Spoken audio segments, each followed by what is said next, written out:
Hello, viewing public. This is AD Scaff. I'm an attorney with the Disaster Relief Project, and today we're going to talk about ReBuild NC. This video is specifically for once you've applied to ReBuild and they've issued a decision, what happens if you disagree? So we're going to talk about how to file an appeal with ReBuild NC. All right. So what is a ReBuild NC appeal? So according to their program manual, an appeal is defined as a written request, so written or typed, by an applicant asking for a reversal or revision of a determination that affects their eligibility and or assistance they may receive from the program. Okay, so their appeals policy in a little nutshell. So an applicant has the right to appeal any determination issued by the recovery program. So it can be eligibility, assistance, whatever. If they've issued a decision and you disagree with it, you have the right to appeal that decision. An appeal must be submitted in writing, and that means handwritten or typed within 30 days of a determination. Now, you can ask for an extension, and there are forms to do that, but the general rule is that 30 days after getting a determination, you need to have submitted an appeal. Upon receiving a determination, you will need to sign a request for appeal form. It will be included in any official determination that ReBuild gives to you. There will be a little check box that you can check and say that you are appealing that decision, and then you can then submit, again, a detailed letter explaining the reason for the appeal and any supporting documents that relate to that. And an appeal can include more than one issue. All the issues that you may have, you can include them, you're going to submit them all as one appeal. Okay, why would you disagree? ReBuild's fantastic. Why would you ever disagree with them? So sometimes they're going to make decisions that you feel are incorrect. So there are two main sort of areas for disagreement with ReBuild. The first is that you were found ineligible, and then the second is that you were told there would be a duplication of benefits. So they've calculated some sort of duplication of benefits, and what a duplication of benefits is a much larger conversation, and we have videos talking about duplication of benefits. I'm going to point you to those videos so we can talk just about the appeals. Okay, so all right. If you're found ineligible, ask yourself, what reason did ReBuild give for your ineligibility? So ownership or occupancy are usually the most common. So for whatever reason, you failed to prove ownership of the home, be that through documentation or lack of documentation, or question, they had some sort of issue with the ownership documents that you provided, or occupancy. So to be eligible, you have to both own the home and also have it been your primary residence at the time of the storm. So you've got to show both of those things. And the other thing you're going to ask yourself is, what documents do you have that would dispute their decision? So when you're applying for ReBuild, they're going to have a list of stuff that they want to see, right? And so sometimes we don't have all those things. So it can be difficult to find utility bills from 2 or 3 years ago, right? It can be difficult to come up with like income statements or storm documentation, or sort of show that you lived at the house, or provide, like, again, documentation that you own the house, especially in a situation where your name may not be necessarily on the deed, but you do own the home. All right, and if you don't have documents, how can you get them? All right, so what are ways that you could get things that you don't necessarily have? So we have a little document here. He just wants to be found. He wants you to find him. How are you going to do that? So if it's utility bills, can you call that company and ask them for a statement from that time period? If it is a deed or a property situation, is your name on the property tax records? Are there was the property willed to you? Do you have that will? Do you have a death certificate? So really think about like ways that you can dispute an ineligibility determination by ReBuild. Okay. All right. The second reason, if you disagree with the duplication of benefits, you're going to ask yourself, do the funds that I previously received fit into an exception? All right, so these are sort of the general exceptions. So funds received for the qualifying event, but used for a different eligible purpose. So let's say you received funds after Hurricane Florence, but they were actually for rental assistance. Okay, so let's say you couldn't live there, you got funds from FEMA or your home insurance company, and it was for temporary rental assistance. All right, so that's different. It's a different purpose than repairs to the home. Funds received for a disaster declaration other than the qualifying event. So currently, ReBuild is looking at what is the qualifying event. So they'll determine what the qualifying event is, and it is likely that the majority of people applying right now, your qualifying event is going to be Hurricane Florence, because that's the most recent sort of major storm that created a lot of damage.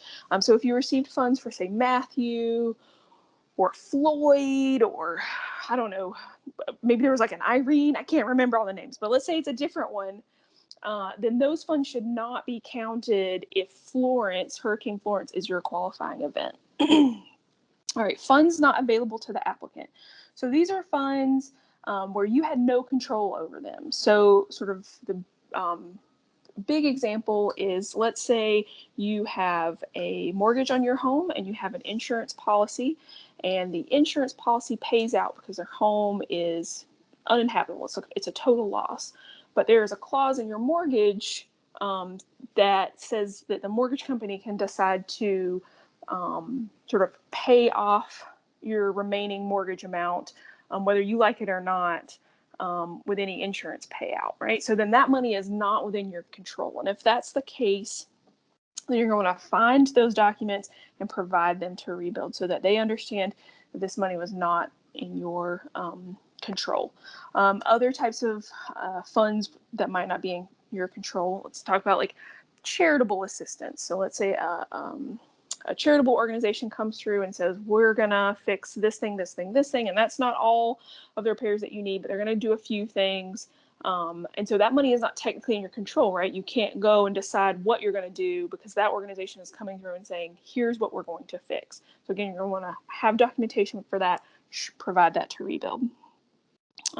So we get funds received from a private loan and not guaranteed by SBA. So these are not Small Business Administration loans, but like private loans, say through a bank or some other organization.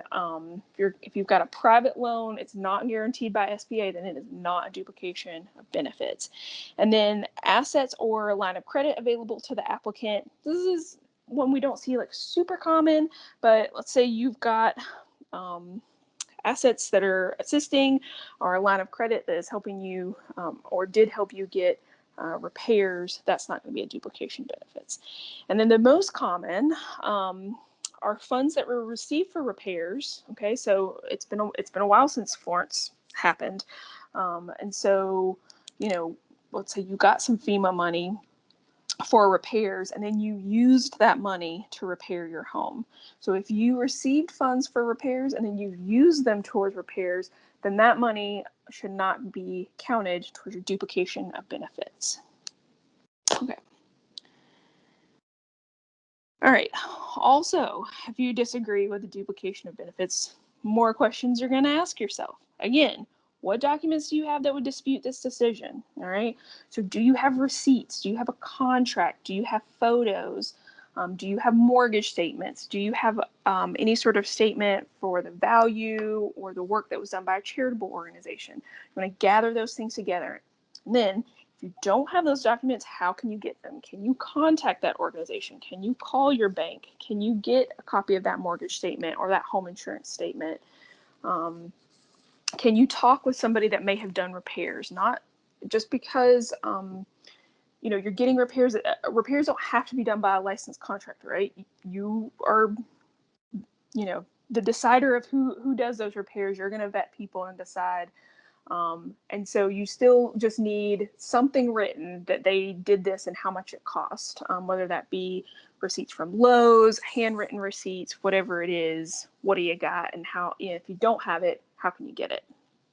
Again, tiny little documents, they just want to be found. Okay, so you've got all your stuff. Now what?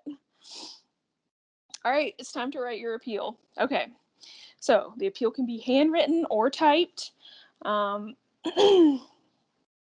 you're going to clearly state why you're appealing. So if it is an ineligibility decision, you're going to say, this is a decision that ReBuild made. You know, they say that I didn't prove that I own the place. All right. And then you are going to state why you do own the place, right?